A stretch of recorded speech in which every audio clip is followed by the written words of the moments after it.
Joining me here today, it's the one, the only, of course, talking about Karl Roberson, Baby K himself, set to compete March 12th against Khalil Rountree, making that big 205 debut. What's going on, sir? How are you? What's up, man? How you doing? I'm good. We're glad to hear it, man. I assume things have got to be better than other training camps, right? Considering 205, 185, I'm sure there's less focus on keeping that weight down.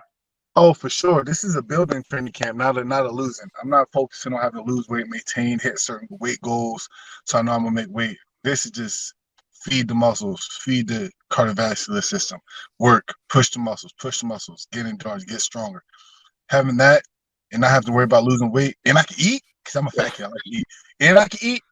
Man, listen, my headspace is good. I'm ready to get violent. Are you one of those guys, did you like put on more weight to sort of acclimate to 205? Or are you one of those people like it's just about not cutting as much weight? I put on a little bit more weight, but it's not. It's more about not cutting as much weight. Like let my body naturally fill out to where it's supposed to be, and then gauge from there where I walk around when I start working out really heavy, and then see where we go from there. It's like a real science to it. I know you train with one of the best 205ers in the world, and Corey Anderson. I know he's a big fan of the media. Has he felt the difference in you when training? Has he felt sort of that strength difference now you're at 205? Yeah, there's no strain on my body. Like my muscles are relaxed, so the twitch is faster. I'm hitting harder. I'm seeing better. Like he even said, like he needed me for the camp, like for this camp, because how I progress, how fast I am. I just match up real well. And he's like, now there's nothing stopping you.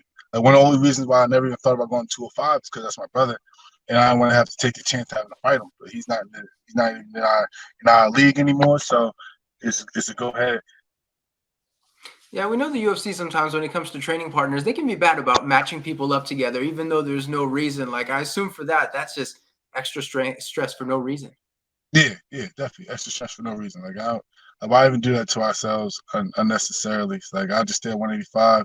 He did 205, but naturally my body is a 205. Like I'm a big boy. I build muscle pretty easily, and I'm more comfortable up here anyway. So now that you're at 205, what was your worst weight cut at 185? Like, can you point to a certain fight where you're like, yeah, I probably should have pulled out of that one? The first Marvin Vettori fight, that's past when I passed out, I had some seizures and everything.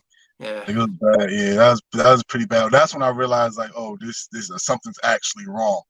Like like this isn't supposed to be like this, and then it just gradually got worse as I kept trying to do it. So why not just move up directly? Because I assume seizures like that, that's probably the one where a lot of people would have said like, yeah, okay, that would have been the tipping point for a lot of people.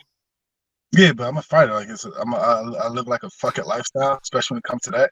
Like shit happens. People go through it. You seen Cyborg and shit go through her crazy weight cuts on camera. Like it's what we signed up for. So I can't really like say like, oh, this is why. Like I could in my mind, okay, maybe I did something wrong. So we had to break down and see what's going on. And you see, okay, now your body's just not reacting well to it. So a lot of symptoms got worse, and they started adding more symptoms to stuff. Like my body just started gradually telling me like you're fucking up, get your shit together. And then that was like the real jump off the cliff. And then tried it again, and it just wasn't for me. All right, man. So you're gonna be taking on Khalil Rountree. Obviously, when I heard the fight, I was like, this is very exciting. You know, you saw the fire emojis, I'm sure, on social media. What was your reaction? Your manager told you, Khalil Rountree was gonna be next. I smiled. Like he's a banger. Like I respect his skills to the fullest. I just don't think he got it from me. Like he definitely hits hard. That's one of the only things that he brings to the table. His cardio is kind of questionable, and he's not even consistent. Like he's either iffy, you get killer Khalil, or you get like, why am I even fighting Khalil? And I don't come that way. It's either you break me or I break you. So I got excited. I'm like, this is a banger. Like this could be fighting night. We can both excel, like make our names off this fight, like even higher than we are now. And I'm excited about it. Cards going to. I think we're kind of looked over on this card, but I think we're going to take the night over. For sure. Well, what does that do for you when you see someone? You mentioned some nights he doesn't want to be there, some nights he wants to be there. For you as a fighter, like how does that factor into your game plan? Are you sort of thinking in terms of I have to make him not want to be there that night? That's every fight. Every fight. If you sign the contract to fight me in your mind, you think you can beat me. So my goal when I step in is to make sure that you regret even signing that contract. If he had break in his system, my goal is to bring it out, exploit it, and then make you pay for it no matter what. So that's how we coming. We coming as dog season. Like we coming in there, pushing the pace, showing what we can do. And so we know weight's not a factor. The matchup's exciting. I mean, is it fun preparing for a striker? Because I know these past couple fights, even Nick Maximov, it's all grapplers. I assume for you, Yeah, it's got to be a little bit more fun preparing for a striker. yeah, it's more fun because you get to do more tricks. You don't worry about you hitting somebody and then they talk all this, oh, I want to fight you. And then next you know, they're on your legs, not trying to even throw punches. This guy, I hit him. He going to step back. He's like, all right, fuck it. Guess we throwing these heavy leather. And that's exciting to me. Like that's where I came up off of glory fighting, the old school like MMA days where people were really just good at one thing. Like you used to fight a wrestler, okay. You used to fight a kickboxer, okay. Now you fight all MMA guys who like to dive most of the time. So when you get a chance to really stand in there with little gloves on with a big boy who likes to bang, I get excited for things like that. Are you thinking bonus when you see a matchup like this? You think like there's nobody's going to be going for anyone's legs. It's going to stay on the feet. I assume the word bonus has to be somewhere Oh, on your for mind. sure. Oh, for sure. Even if someone does dive, because he might dive, you never know. He's trying to evolve as an MMA fighter. And I haven't seen someone who have hit a couple times who haven't tried to dive on me yet. But yeah, definitely. Hopefully we get both of them 50-50. I'm trying to go up all the way. Like, I'm trying to make so much noise. It's exciting. I know for a matchup against Khalil Rountree, obviously he's known for his big power and stuff like that. How does that factor in for you for your training camps? I assume, I Uh, mean, you have to respect that power. yeah, you gotta respect his power. He showed countless times that his power is what he relies on. But I'm not really scared of the power. Like I fought people with power before, knockout power. It is what it is. It's part of fighting. It's just my job to stay on my P's and Q's and keep my defense right and take away that power any way we need to. And so we know 205 right now, it's super exciting. What's kind of your plan for 205? Like, obviously, you get a big knockout in this fight that sets you on that path, right? Top 10 and everything. What's kind of your career plan for 205? Oh, take it to the top. I'm not here just to make some money and make some noise. I'm here to go to the top and do some damage. Like really fuck this division up. Like if my body would have held down a little more, I definitely went to when the fight division had the same intent. But we gotta take it to 205, and I'm stronger, faster, healthier, and they gotta worry about that. So what does this training camp look like compared to old training camps now that you have like you mentioned, you like to eat, you can eat now. Like how much different is this training camp? The training camp is much better. Like it's not so stressful on the mind. Like my training camp isn't 90% okay, make weight and 10% training. Now it's 100% training.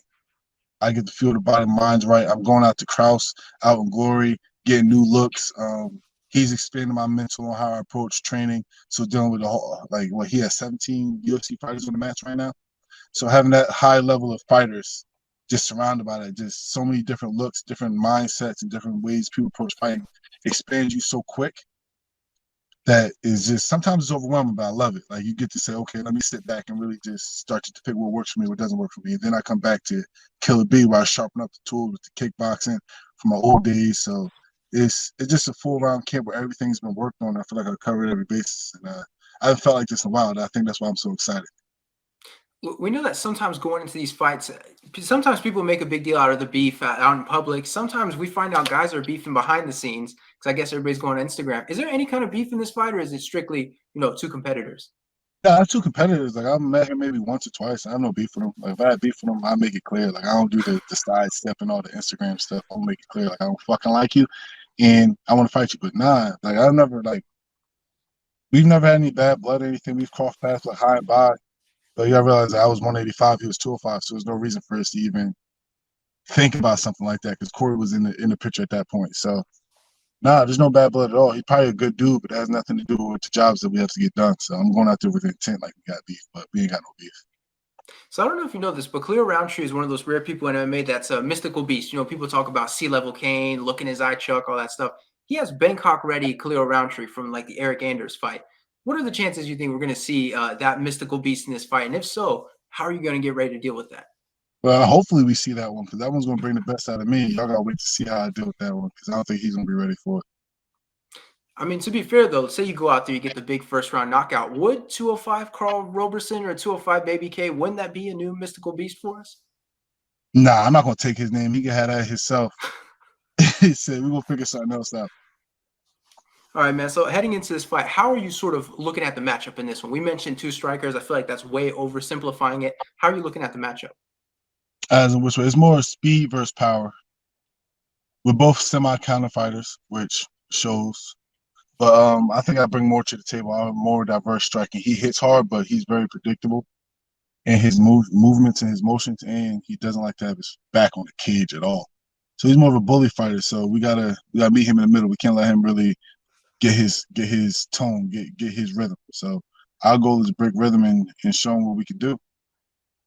So it sounds like to get someone's back against the cage, you really have to go with that pressure style. How tiring on your body is it to be, the one that's pressuring, controlling the cage and stuff like that? You said tiring on the body? Yeah, tiring. Nah, it's way more tiring to run than it is to press forward. It says way more tiring. It's way more tiring to run and get hit than it is to press forward, slide, and stuff like that. So everyone has this plus and everyone has its minuses. So is you take it where it is and then you let him think he's safe and then you take it away. So that's the goal. And now assuming when you're trying to break someone like that pressure game plan and keep them running, keep them against the fence, that has to be like the perfect plan to make something like that happen. Yeah. Like I said you got to see he's a power fighter. He likes to come forward. So we have to counter that in some way. And we are. We got a good plan coming and we're waiting for him to throw that big punch. We'll see. We'll see how he reacts to what we do. How do you think you mentioned this the speed thing? How do you think the speed is going to measure up now at 205? Because we see a lot of guys they move up and we see the speed difference. I mean, is it going to be super noticeable, say for the casual fan, Oh, just how for much sure. faster you are? Yeah, for sure. I'm way faster, way more twitchier. My muscles way more relaxed. I'm not cutting as much weight now. My strain is on my body as it was. So it's gonna be like night and day in different speed. Because I was already fast at 185, and that was unmanageable strain on my body. So imagine when I'm relaxed, my muscles actually have time to rest the right way. It's gonna be a sight. All right, man. One last question for you. It's an easy one. It's an obvious one. You've heard it a million times. But how do you see yourself getting your hand raised in this fight? Oh, by finish, most definitely. That's the only way we can. We're not going to decision. We're both two high level strikers. There's no way. There's no way. Unless we both bitch up, which ain't in our blood, really. It ain't no way. I'm going to second round finish. That's what I'm doing. Second round finish. I don't think he's gonna last that long. All right, perfect. We look forward to it. I mean, you know this. This is a damn good fight. I know I was excited when it was announced. Everyone's excited. Thanks so much for the time, man. I really appreciate it. Thanks for having me, man. Thanks for having me. I appreciate it.